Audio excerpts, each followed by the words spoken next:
At 7:06, social media can come with a lot of good, but it also can come with a lot of bad as well, especially for younger people. The American Psychological Association just issued a new report. It criticizes social media and how it jeopardizes young people's mental health. Kylie joining us live in studio right now with the practical things we can do to help our kids put down the phone. Kylie, something I think that all parents struggle with. Certainly so. No matter if you've got an 11-year-old with the phone, a 17-year-old with the phone, we know kids' brains, they are still developing. They're just not the same as ours. And so when your child is continuously scrolling, they actually keep getting hits of dopamine to the brain. And here's a good example about the dangers of this. Take a listen. Kids' brains aren't as well formed as an adult brain. They don't have as much, the prefrontal cortex is still very much being formed. They are disinhibited. Their judgment isn't as good as an adult's. And then these apps are throwing a lot of dopamine at the kids' brains. Of course there's dependence. Of course 50% of the kids feel like they need those throughout their day. That is Valley Clinical's social worker, Michael Klinkner. Now, if you just listen to this and it makes you want to work on reducing your child's screen time, Michael says there is a way to do this thoughtfully and not abrupt. First, he says, set the expectation with your child and explain how it's going to work. This is going to be what's happening. The average is you're on for 6 hours right now. Next week, we're going to limit it to 5. The week afterwards, we're going to limit it to 4. And so the kid knows what's happening. You can explain why. They're not going to agree. They're going to tell you about how other friends get to have that much phone time, about how they need it, all of that stuff.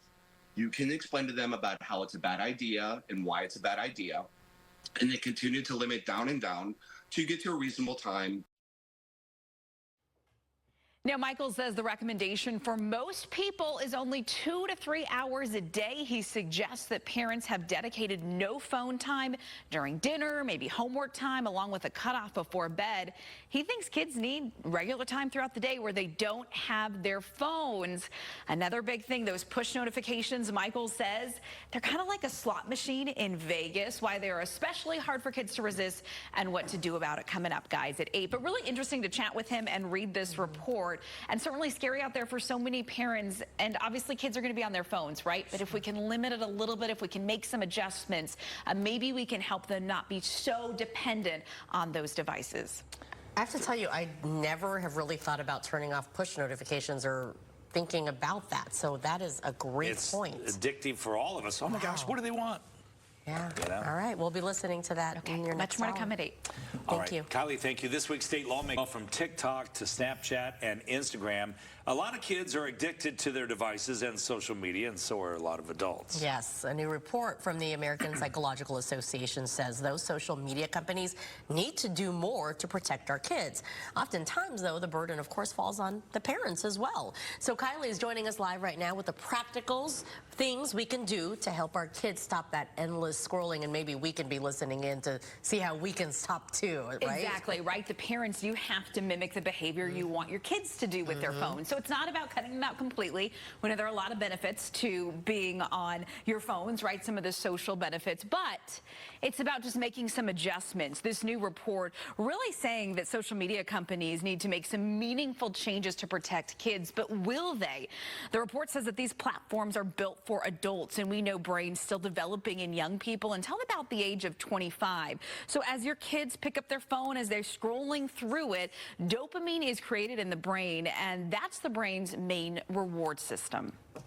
If something creates dopamine, you're more likely to want to do that again in the future. And so when the kids are scrolling and scrolling, there's more and more dopamine. That's going to create a dependence. And when the kid stops after they've been on for hours, and lots of us parents have had those experiences of, the kid is a different human when you take their phone away from them. And that is Valley Clinical social worker Michael Klinkner. Michael says another big thing is push notifications. That's a lot like a slot machine, he says. In Vegas, that's his kind of analogy. He says they have a very specific tone and they're designed to be visually attractive. And that can be hard for children and teens to resist. They just don't have enough self-control. So what can you do about this? He says during certain times of the day, like homework time, make sure their notifications are turned off or put the phone on airplane mode altogether. And even though the American Psychological Association's new report says that social media really is to blame and these companies need to make some fundamental changes, Michael says it's really on the parents right now. A parent has to be involved. It is the Wild West on the internet. There are not enough regulations.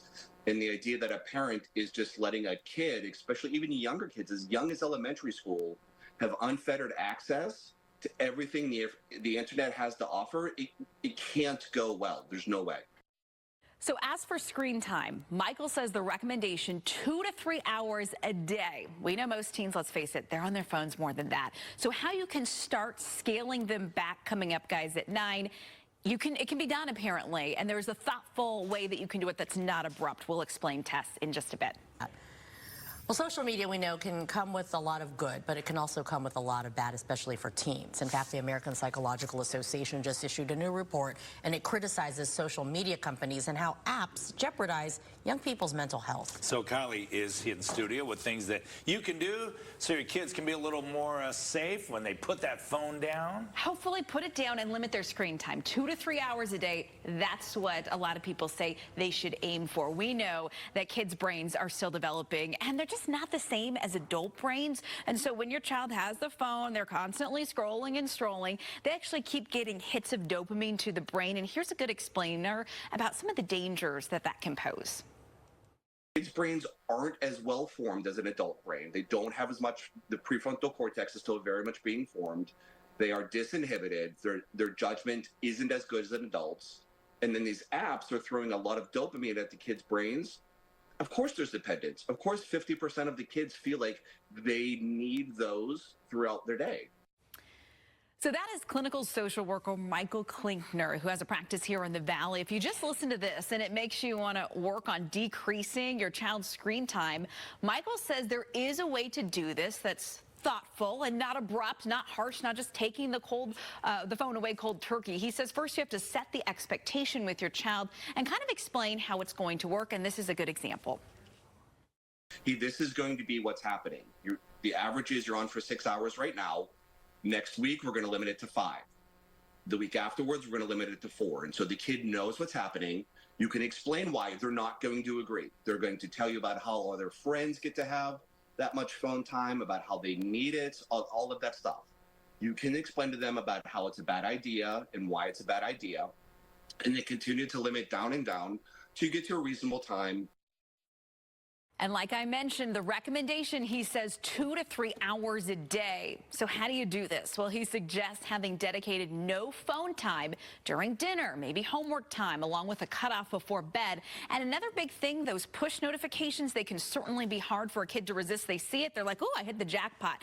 And kids just don't have the self-control that we do. So he says, try to have a dedicated time, guys, where you turn the notifications off on their phone or you put their phone on airplane mode. And just remind our parents, you have the ability to do that, right? There's a lot of parental controls out there. So sometime airplane mode or push notifications turned off, just things that you can do. Again, it's little tweaks here and there that hopefully is going to limit their time on their devices and the way that they're just sucked into them. Absolutely. And hopefully parents realize there is a downtime restraint on this where you can say like between 9 p.m. and 7 a.m. the phone doesn't work except for like emergencies to call mom or dad. So there's all those things that you can do with most phones these days which make a difference. You've just got to be involved. Yeah. You've got to be involved. You got to be nosy.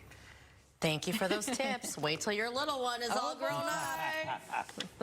All right, Kylie, thank you. Time right now is 9:05. Happening today, the groundbreaking starts on a $12 billion high-speed passenger rail line. So this is going to connect Vegas to L.A. The company Brightline says it plans to have trains running by 2028. So it will run just south of the L.A. Strip to a commuter rail hub just west of San Bernardino. The track will land in the median of I-15. According to the company's founder, Brightline aims to link other U.S. cities